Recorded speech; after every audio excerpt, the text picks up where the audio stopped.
Are you okay driving at the same time? Yeah, absolutely fine. All right. Okay. And you can go whenever. Yeah, so I think after speaking to Alexis at that event, I told her everything that I was doing and what I was trying to do with the businesses and all about inclusivity and diversity. And then at the end of it, I would say, I'm a single parent, and they would say to me, why'd you put that at the end? And I said, I don't want people to think that I've had it harder. And she said, but you have. My name is Nadia. I am 35. I am a single parent of 2 children. I have a business called Club Combat, which is a fitness business. I have a hair extension and braid business called Natural Weaves by Nadia. I'm doing a master's degree in entrepreneurship for creative practice. And I also tutor. I tutor English as a foreign language, and I tutor teaching fitness and hair tutorials and workshops and things like that. And when she was trying to juggle being a mum with 2 young children and relying on people, she learned the hard way that not everybody had the same values as her. And I was scared, and it was painful, and it was a horrible thing to have to go through at that time. And it would have been nice for me to have seen an end result and to go, do you know what? That's what I know that I'm going to come out as. For Nadia, there was stuff around making choices over how she wasn't going to let that define her. But she has been determined from day one that she was actually going to make a way on her own. Let's do a time check. Come on in.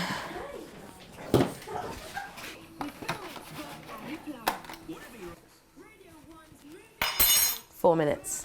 4 minutes to a diffy egg. 5 minutes and it's too hard. Reuben and Maya.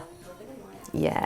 Reuben was named after Reuben the Hurricane Carter, who was an African-American boxer.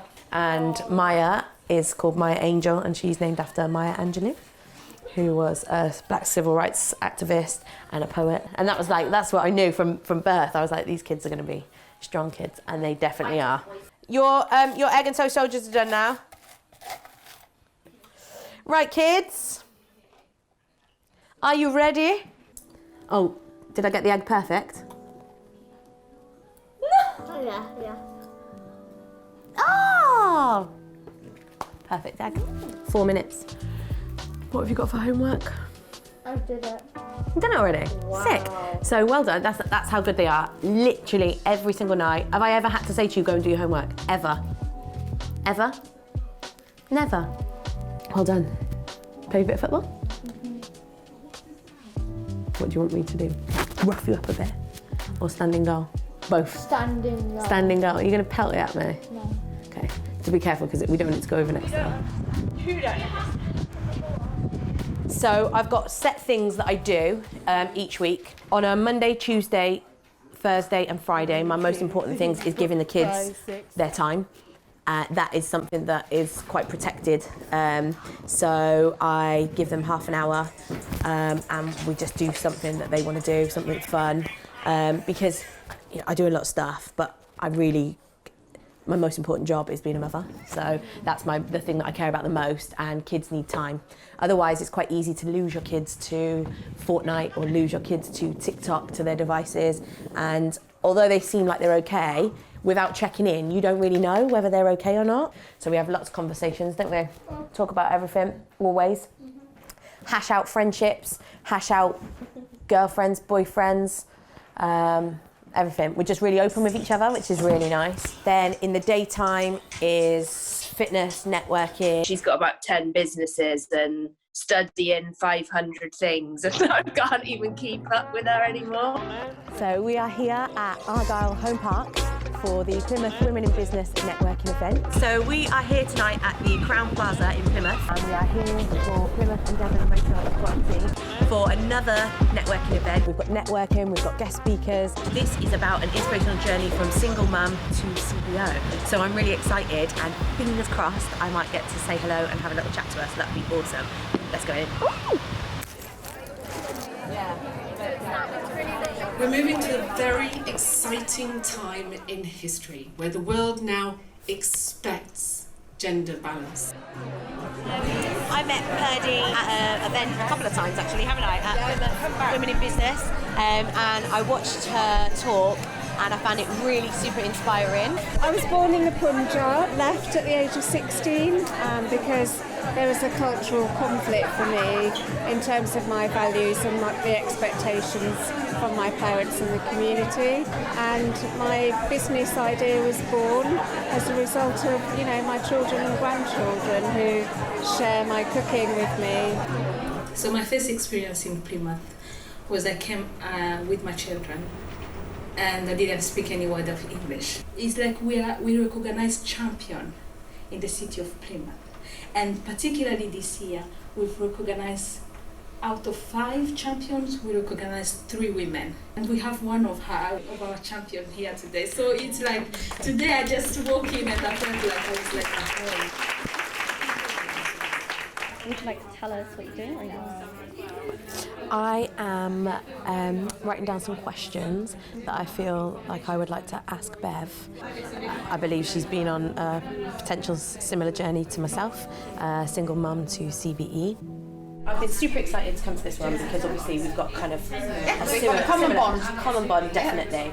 Sometimes you just don't have the money to get the skills you need or the knowledge you need to just go to that next level. And now I really want to put in place all the things that when I was starting out a long time ago, I would really have loved to have had. It's such a good programme. I say whenever I'm at any networking event, and I always talk about it, and they say, how have you got from here? And I always say about Outset. So to me, it's been absolutely amazing. Regardless of what's going on, you would never know because she's like now or when she's younger, because she's just always so bubbly on the outside and happy and helping. There've been some really painful challenges for Nadia, really painful, not stuff that you just brush off.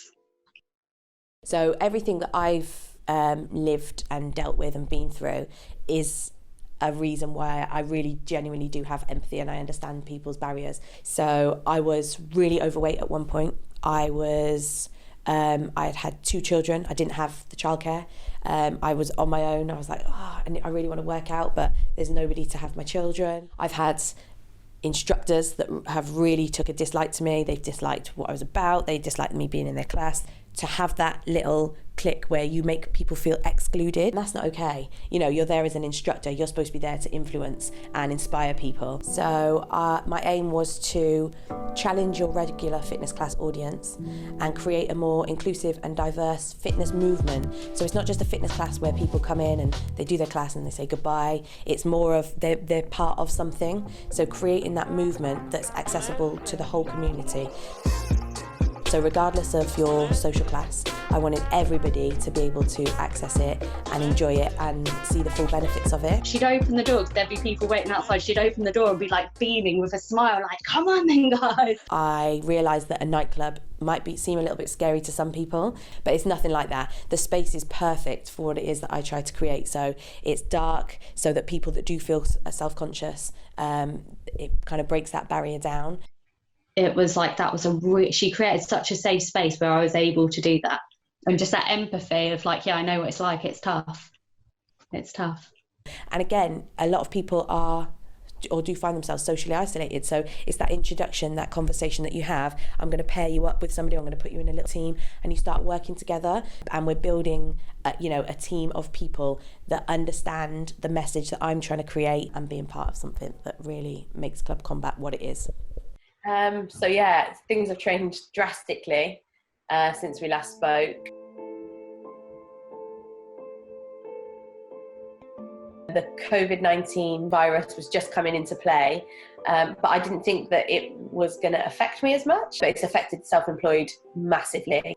My new job that I was supposed to be starting with the WEA, that's on hold at the moment. So there's actually nothing coming in, so that's a very scary time. And during that time as well, I was also assessing, right, what am I going to do? How am I going to make this work? She's very sensitive and it upsets her, but instead of going on a downward spiral, she uses it to push her forward.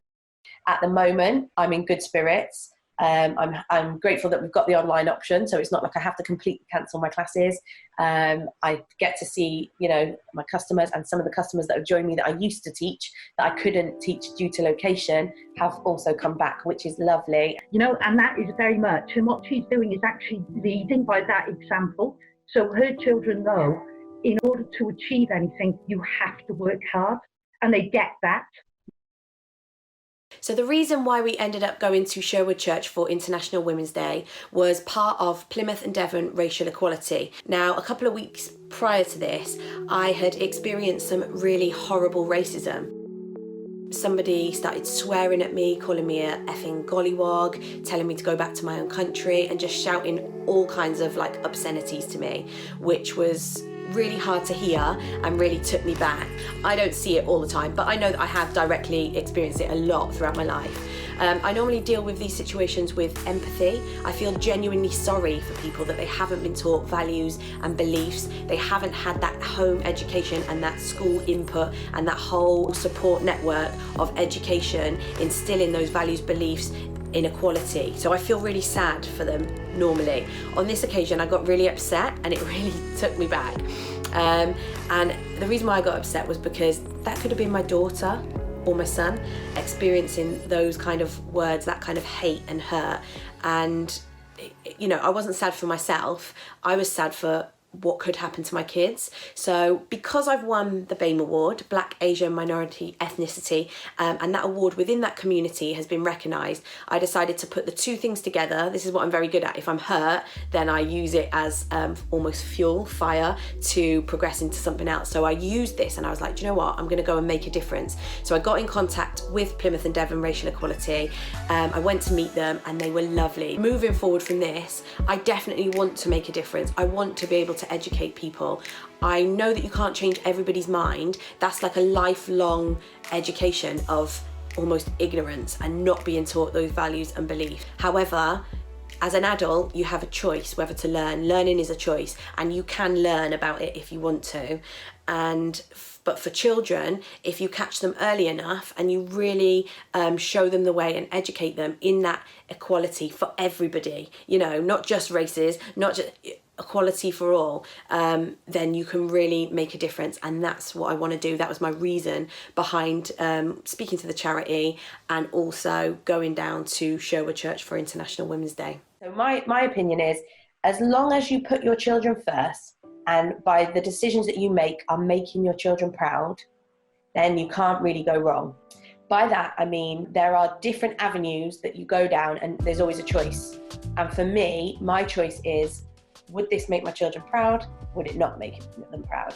And success to me, it's not about money, it's about how you handle situations and the strength that you have to be able to overcome everything, and how much you are a unit as a family. That to me defines success, not how much money I've got in my bank account. It's how, you know, any obstacle that is thrown at us, how do you deal with that? And if you deal with that with your head held high and you do the best that you possibly can and you keep striving for more, even when you feel like you could be defeated, that to me is success. And to be a unit at the end of it, that's my definition of success. But everything, every bad situation, every negative, I actively reflect on and I learn from it, and I will either say, right, it either defines me or it doesn't define me. Therefore, how do I change it? How do I break a cycle? Because I'm not one for repeating cycles. I don't like that. Don't be afraid to ask for help. Don't be afraid to talk to people. Don't be afraid of going to therapy if you have to go to therapy, because